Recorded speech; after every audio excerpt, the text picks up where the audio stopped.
Hello everyone, আসসালামু আলাইকুম। সবাই কেমন আছেন? আশা করি সবাই ভালো আছেন। আলহামদুলিল্লাহ আমিও ভালো আছি।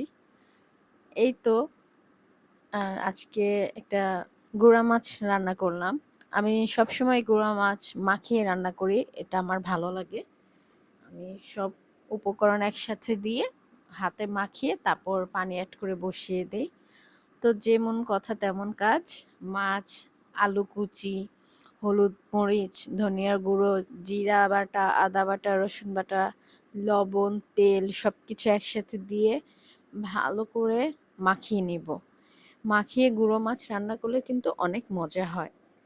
মাখিয়ে এখন একটু পর পানি দিয়ে দিব। বেশি পানি দিব না, অল্পই পানি দিব।